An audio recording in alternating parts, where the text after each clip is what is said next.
Ambassador Michael Mick Harper stood in the lavish conference room. His eyes narrowed as he studied the holographic display before him. Across the table, the supreme regent of the Galactic Empire, Tyrannis Velcor, a towering figure with reptilian scales and sharp, calculating eyes, sat motionless. Their eyes met for a moment. Harper's with defiance, Velcor's with cold dismissal. Harper was no stranger to high-stakes negotiations, but the air in the room felt different today. There was a tension simmering beneath the surface, a sense that no matter what he said, no matter how well he presented his case, the Empire had already decided the fate of humanity. "We've gone over this, Ambassador." Velcor's voice was a low hiss, his tongue flicking out as he spoke, as if the words themselves were beneath him. "The Empire is not interested in your trade proposals. Your colonies are insignificant, and your demands laughable." Harper clenched his jaw, forcing himself to stay calm. This wasn't just about trade anymore. This was about securing humanity's future. The colonies at the edge of Empire space were being blood dry, resources siphoned away by Imperial fleets, while human settlers struggled to survive. He had been tasked with securing not just trade agreements, but a seat at the table of the Galactic Council. A seat that was increasingly out of reach as the Empire tightened its grip. "I'm not here to beg for scraps, Velcor," Harper shot back, his voice steady but sharp. "I'm here to ensure our people aren't left to die while the Empire grows fat off our resources. You know as well as I do that the human colonies are critical to the stability of this sector. You'll regret turning your back on us." A flicker of something, anger, perhaps, flashed in Velcor's eyes before he quickly masked it with a contemptuous smile. "You overestimate your importance. The Empire does not bow to threats, human." The meeting was slipping into dangerous territory. Harper knew that any further escalation could ruin everything, but he couldn't let this go. There were lives at stake. The human colonies had been begging for help for years. His people had given everything, and in return, the Empire had given them nothing but exploitation. "Don't mistake my words for threats," Harper said, standing taller. "I'm not asking for your permission. I'm telling you that if this continues, there will be consequences. The human race will not be crushed under the heel of your empire any longer." Velcor's smile faltered, his patience wearing thin. "You speak of consequences, Ambassador. Do you understand the consequences of speaking to me like this?" Harper's heart pounded in his chest as the tension in the room thickened. He could feel the weight of the moment, the decisions being made not just for him, but for every human out there, struggling in the colonies. And then, in the blink of an eye, it happened. 2 armored guards stormed into the room, grabbing Harper by the arms. The Supreme Regent's voice rang out, cold and final. "Take him away." The world tilted. Harper tried to speak, but his throat closed. He struggled against the guards' grip, but they were too strong. As he was dragged toward the exit, he caught one last glance at Velcor, whose eyes gleamed with ruthless satisfaction. "You should have known better, Ambassador," Velcor said softly, his words echoing in Harper's mind. The execution of Ambassador Michael Harper was swift and brutal. The broadcasted images of his death, strung up by metallic chains in the central square of the Empire's capital, a public display of terror, were transmitted across every channel in human space. The authorities had made sure it was a spectacle, a lesson to any who dared challenge the Empire's dominance. The chilling video showed Harper's defiant gaze, even in the face of death, as the executioner's blade descended. The moment it struck, humanity's rage exploded. On Earth, the news hit like a storm. Across every major city, thousands of people took to the streets, their faces filled with grief, disbelief, and fury. "We will avenge Harper," was chanted through the crowds, a unified cry that reverberated from New York to Tokyo. It was the kind of rallying cry that could not be ignored. The Empire had miscalculated. They thought humanity could be intimidated. Instead, they had just given rise to a firestorm. In the United Nations Assembly Hall, President Jack Porter stood at the podium, his expression grim as he watched the reports flooding in from the colonies. The video of Harper's execution was everywhere. Angry protests, strikes, full-fledged uprisings in the outer colonies. Humanity was on the brink of something much more dangerous than civil disobedience.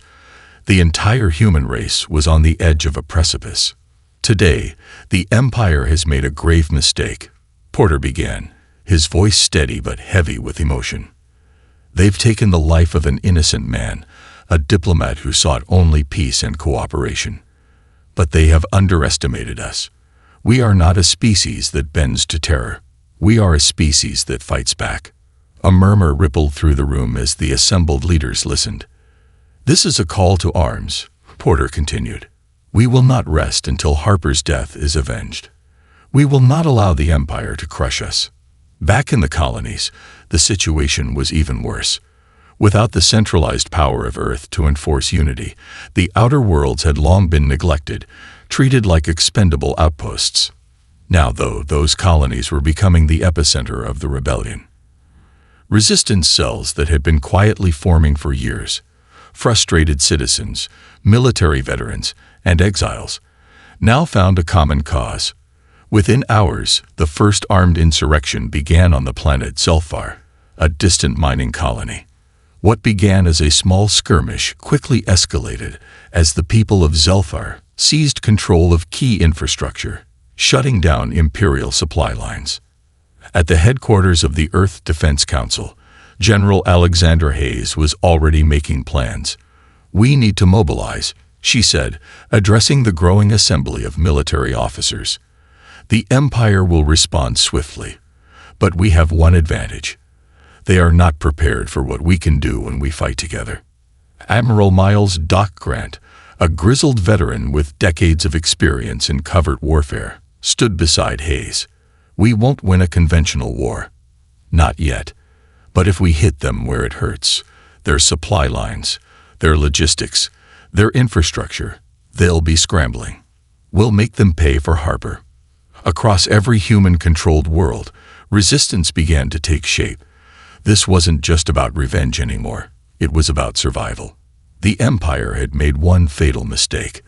They had awakened the sleeping giant of humanity's defiance. And now, the Empire would learn the true cost of underestimating the humans it had so casually oppressed. The meeting room was cloaked in a thick, tense silence, the weight of the moment pressing down on everyone present. The Earth Defense Council had convened in secret, a hastily organized summit to formulate humanity's next steps in the wake of Ambassador Harper's execution. Gathered around the long, polished conference table were the brightest minds of human military leadership. General Alexandra Hayes, Admiral Miles Doc Grant, and the newly appointed Director of Intelligence, Captain Rachel Thomas, among others. Their faces were a mix of hardened resolve and quiet apprehension. This is our first real test, President Jack Porter said, standing at the head of the table. His voice was calm, though the strain in his eyes betrayed the tension he felt. We've let the Empire push us around for too long, but this is different now. It's not just about resources. It's about who we are. We fight for our future. Exactly, said Admiral Grant, his gruff voice cutting through the room. But we need to be realistic. The Empire has far more resources, a vastly superior military, and they're not going to sit back and let this slide. Their reaction will be swift and brutal. General Hayes leaned forward, her hands clasped in front of her. Grant's right. We can't match them head-on just yet. The Empire has a fleet that outnumbers us 10-1. The only way we stand a chance is by taking the fight to them on our terms. We need to be smart, Captain Rachel Thomas interjected, her voice steady but urgent. We can't rely on brute force. Not yet. We need to disrupt their logistics, create chaos. We cripple their supply lines, their communication networks. We hit them where they least expect it. Sabotage, General Hayes said, nodding.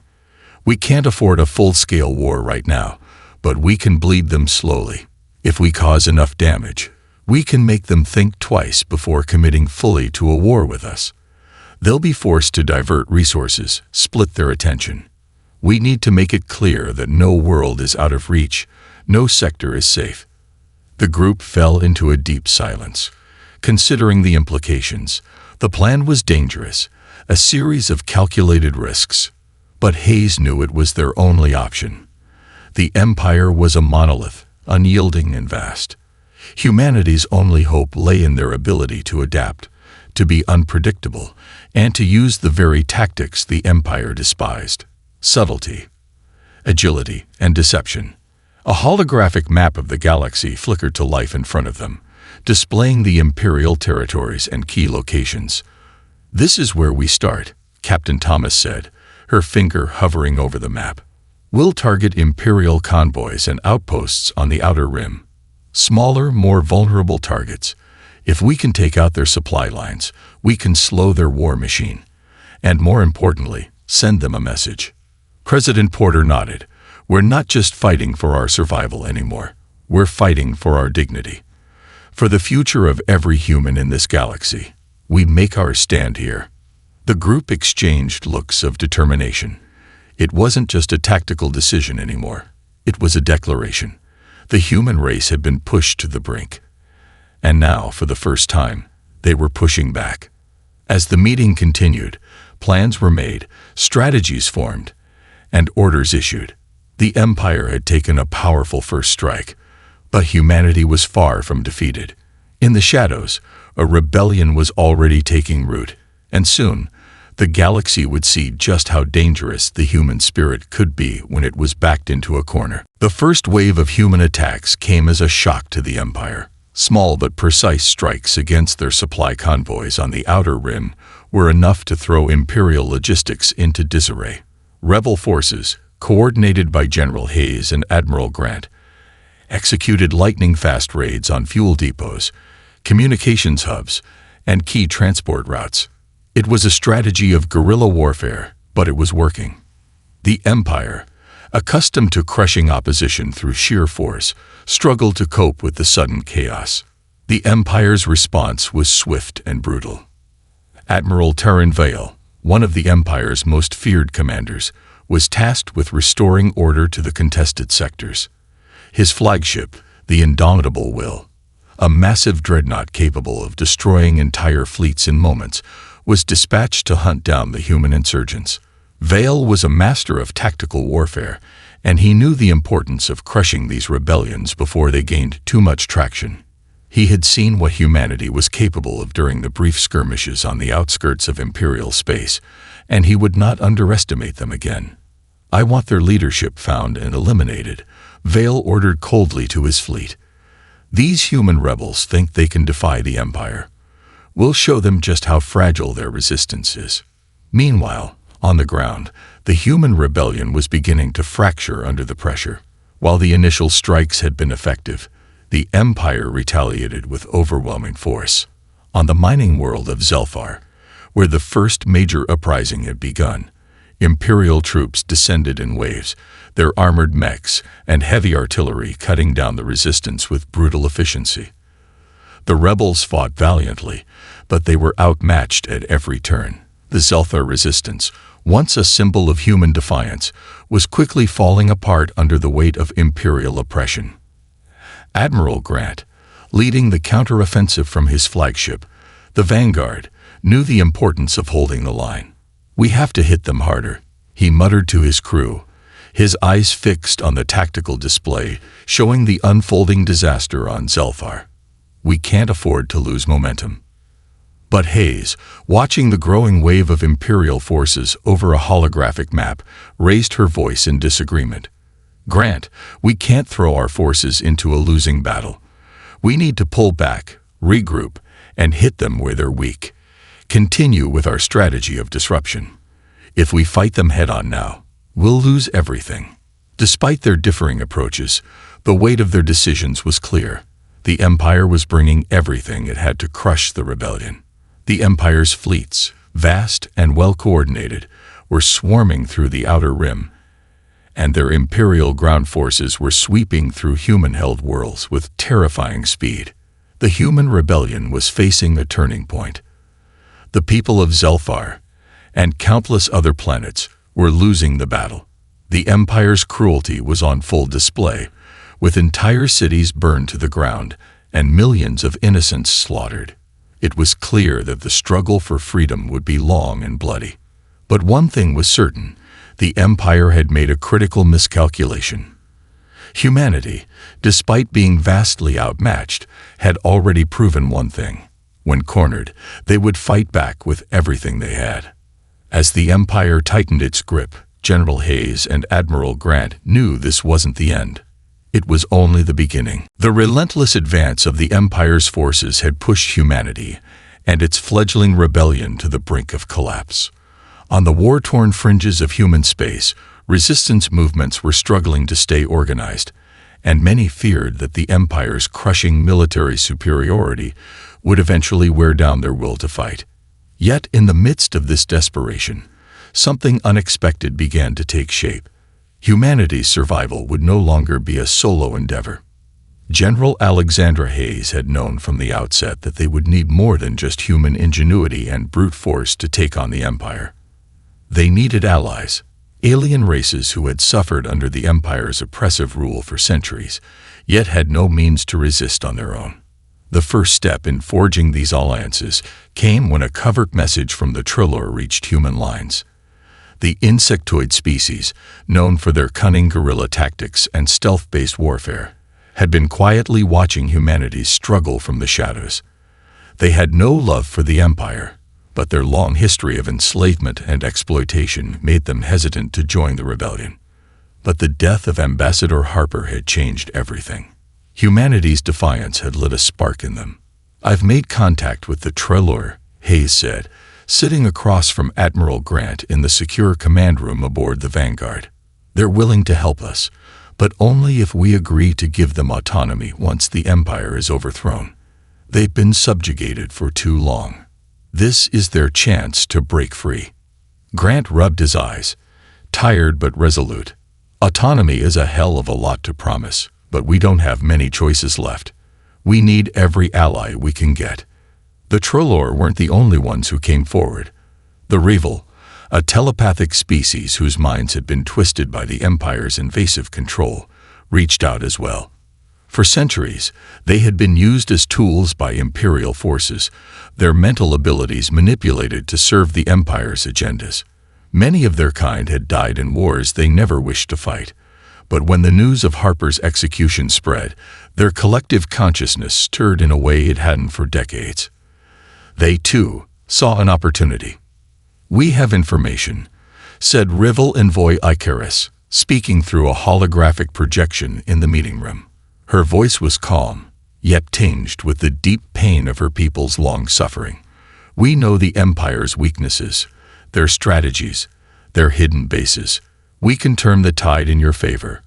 But we require not just aid in our rebellion, but assurance of our people's safety. If you fight for us, we will fight for you." President Jack Porter stood before the gathered leaders of the new alliance, the weight of the moment heavy on his shoulders. "Humanity can't fight this war alone. For too long, we've been divided, by geography, by species, by circumstance. But the time has come to unite against a common enemy. The Empire will fall, and we will rise together." The formation of the Galactic Coalition was the turning point.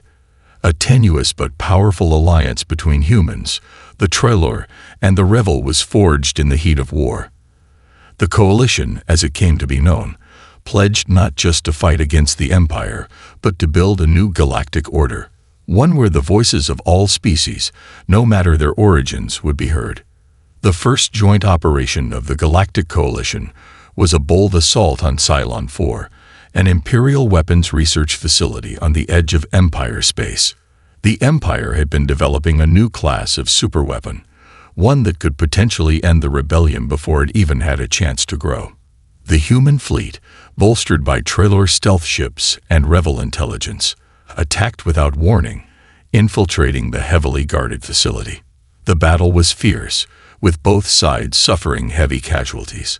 But the Coalition's surprise tactics, employing Trilor stealth to infiltrate Imperial defenses and Revel telepathic disruptors to sabotage communications, proved devastating. When the dust settled, the Imperial facility lay in ruins, and the Coalition had stolen vital research that would allow them to counter the Empire's superweapon development. The victory was a monumental one, but it was also a clear message to the Empire. Humanity and its new allies were no longer weak. The rebellion was no longer just a ragtag group of insurgents. It was an intergalactic force, united, determined, and growing stronger by the day. The victory at Cylon 4 had sent shockwaves through the Empire, but the war was far from over. The Imperial response was swift, and the galaxy's attention now turned to the heart of the Empire, the core worlds. These systems, teeming with resources and home to the Empire's political and military elite, were the lifeblood of the regime. If humanity and its allies could strike here, they could deal a blow that would resonate throughout the Empire. But the core was well defended, and every move would be met with force. In the war room aboard the Vanguard, General Hayes and Admiral Grant stared down at a holographic map of the core worlds. The Imperial strongholds were well entrenched, their fleets vast, their defenses nearly impenetrable. But humanity had come too far to back down now. We've struck at the edges, hit their supply lines, their research, their outer colonies, Hayes said, pointing to various sectors on the map. But now it's time to go deeper. We need to cripple their command and control structure. If we can take down the heart of their military infrastructure, we'll force them to retreat from the outer rim. We have to make them bleed in their own backyard. Grant nodded grimly, tracing a line from the core world of Sirius, a heavily fortified Imperial capital, to a nearby star system known for its shipyards, where the Empire's most advanced fleets were constructed. I'm no strategist, but I'll tell you one thing. We can't afford to fight them straight on. We need to hit fast and hard. If we go after their shipyards, we can stop them from rebuilding their fleets. President Porter, watching from the holotable, spoke up. We've come this far by staying unpredictable. This isn't just about military might. It's about sending a message. They've attacked us, crushed our colonies, slaughtered innocents, but the Empire's heart beats in the core. Let's see how they react when we knock on their doorstep. The plan was set. An attack on the Imperial shipyards of Sirius, followed by a strike on the Imperial capital itself. The mission was daring, perhaps suicidal, but it was the only way to truly hit the Empire where it would hurt the most. The Galactic Coalition, human, Trailor, and Revel forces began preparing for the assault. The first strike came from the Trailor, whose stealth fleets infiltrated the Sirius system undetected. Their ships, designed for silent approaches, delivered a series of devastating strikes on Imperial communications hubs and radar installations. The Empire's forces, caught off guard, scrambled to respond, but the Trailor were already gone, their damage done. Next came the Revel. Using their telepathic abilities, they incapacitated the minds of key Imperial commanders, causing confusion and disarray within the Imperial fleet. Without their leadership, the Imperial forces were momentarily paralyzed. Then the humans and their allies launched their main assault. Waves of human fighters, supported by Trailor stealth vessels and Revel telepathic disruptions, descended on the shipyards of Sirius. The Empire's defenses, while formidable, were no match for the speed and surprise of the Coalition's strike. The battle raged for hours, the vast docks filled with exploding debris and fiery wreckage. Human and Trailor forces worked in unison, striking at key shipyard facilities and sabotaging the massive fleet yards that produced the Empire's most powerful warships. The Empire's response was swift but scattered. The Imperial fleet, still reeling from the loss of their command structure, couldn't rally quickly enough to fend off the assault. Coalition forces hit their targets with precision, disabling production lines and destroying shipyards critical to the Empire's war effort. As the dust settled and the fires began to burn out, a new message had been sent to the Empire. They were no longer untouchable. The core was no longer safe, and humanity, now allied with the Trailor and the Revel, had proven that the Empire's reach could be challenged. But the victory came at a cost. The Imperial fleet, though crippled, had already begun to regroup, and their retaliation would be just as brutal as ever.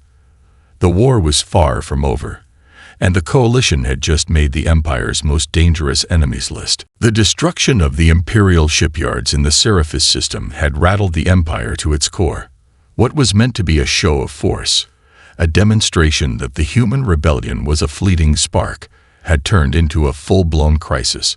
The Empire's most important fleets were crippled, its production lines devastated, and its once invincible grip on the galaxy weakened. The Coalition's message was clear. Humanity would no longer bend to the Empire's will.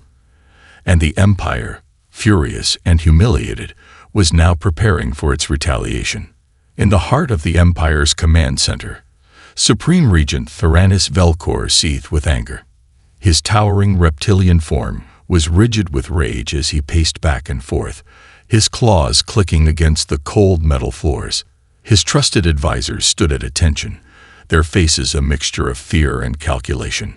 "The humans have crossed a line," Velkor growled, his voice vibrating with menace. "They think they can attack us in our own home.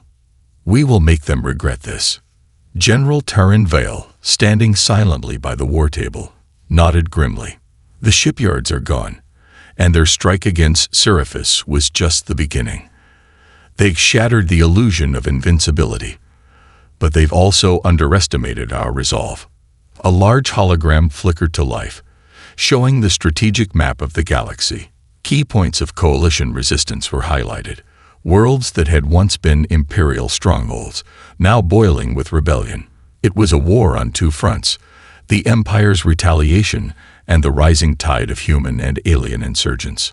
"We need to break their spirit," Vel continued, his voice low and measured. "It's no longer enough to fight back with tactics and subterfuge. We need to crush them completely, destroy their resolve. A quick, decisive strike at their most vulnerable world will send them a message they can't ignore." Velkor's eyes gleamed with deadly purpose. "I agree. We will take Earth." The decision was made. The Empire would retaliate with its most powerful force yet. A fleet so vast, it could overwhelm humanity's defenses before they even had a chance to react. Earth, the cradle of humanity, would be the target. The planet that had long been a symbol of humanity's resilience would now be ground zero for the Empire's wrath. Back on Earth, President Jack Porter had been preparing for the worst. Despite the Coalition's victories, he knew the Empire would not simply surrender. The destruction of Seraphis had lit a fire in the Imperial leadership, and the war had escalated to a new level. The news of the Empire's impending assault on Earth sent shockwaves through the planet. Panic and fear swept across the global population, but there was also something else. Determination. "The Empire thinks they can break us by attacking Earth," Porter said to his senior commanders as they gathered around a holographic table in the underground war room beneath the UN headquarters. "They're wrong. We've already proven that we can fight back. Now, we need to show them that we will never surrender." General Hayes stood beside him, her expression hard. "The fleet will be ready, but we don't have the resources to face them head-on. We'll need to rely on our allies, on speed, and on our ability to use the terrain to our advantage. This is a fight for survival." Admiral Grant's face was grim, but resolute. "The Empire's fleet will be here within days. We need to draw them into the solar system and use our home advantage. We'll set traps, ambushes, anything we can to make them pay for every inch they take." The Coalition forces, now well seasoned in the art of unconventional warfare, began preparing for Earth's defense. The Trailor, with their stealth capabilities, would launch covert operations to disrupt Imperial supply lines and sabotage key Imperial communications. The Revel would work to mentally destabilize the Imperial commanders, using their telepathic powers to create confusion and disarray within the enemy's ranks. The humans, led by General Hayes and Admiral Grant, would take the fight directly to space, using their fleet to stage an ambush that would force the Empire's hand. The stakes had never been higher. Earth, once thought to be the most secure and protected world in the galaxy, was now the battleground where the fate of the rebellion and perhaps the fate of the entire galaxy would be decided. The Imperial fleet, vast and imposing, appeared on the outer edges of Earth's solar system like an unstoppable storm. Thousands of warships, led by Admiral Prevail aboard the indomitable Will, advanced with ruthless precision. The flagship's hull gleamed in the light of the distant sun, its weapons primed for the annihilation of Earth. The full might of the Empire had been unleashed, and humanity's last line of defense was a mix of courage, desperation, and sheer willpower. The stakes could not have been higher. If Earth fell, the coalition would be shattered, and all hope of resistance would be lost. This would be the decisive battle.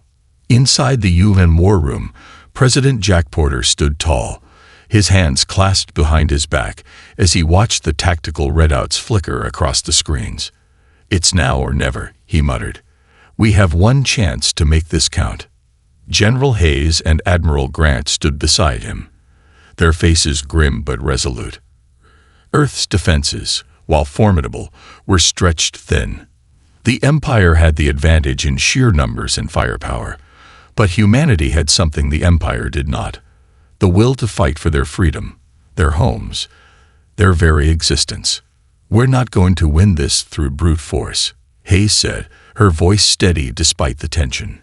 "We need to outmaneuver them, turn their strength against them." Grant nodded. "We'll use their arrogance against them. The indomitable Will is their flagship, but it's also their biggest weakness. We'll draw them in close, force them to commit to a battle they can't win." The plan was bold. The Vanguard, with its smaller but highly agile fleet, would act as bait, luring the Imperial forces deep into the solar system. There, the humans would set traps, hidden mines, covertly deployed weapons platforms, and a series of sabotaged Imperial supply lines that would slowly wear down the attacking fleet. At the same time, the Trailer would launch a series of stealth missions to sabotage the Empire's communications, ensuring that the Imperial fleet would be operating blind, unable to coordinate effectively. And then there was the rival. "They won't expect this," said Icarus, speaking through the holographic display. "We will penetrate their minds, break their resolve. Admiral Prevail's arrogance is his weakness. We will use it to sow confusion among his commanders. He won't even know what's happening." The stage was set. As the Imperial fleet entered the inner system, the trap was sprung. The first attack came when the indomitable Will approached Mars, the largest planetary body between Earth and the asteroid belt.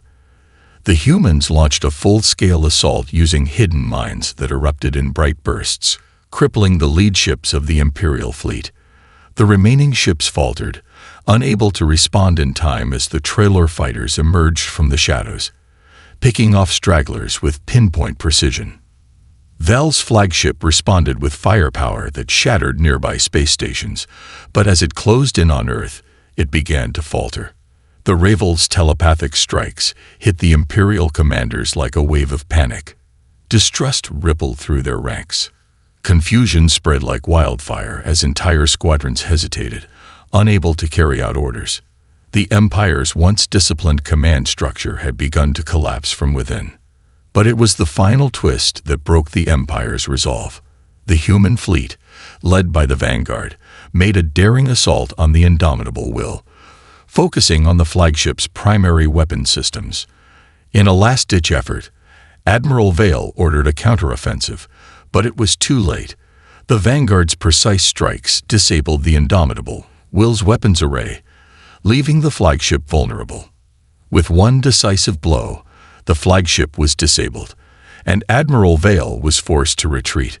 The Empire's fleet, once overwhelming, had been thrown into disarray. The humans had held their ground. As the Imperial fleet limped away, broken and shattered, the people of Earth erupted in cheers. The battle for Earth had been won. But President Porter knew the war was not over. The Empire would regroup. There would be more battles, more sacrifices. But today, humanity had proved something the Empire could never take away. The fight for freedom was far from over. "Today, we have shown them what it means to challenge us," Porter said, his voice filled with quiet resolve. and the galaxy will never be the same again.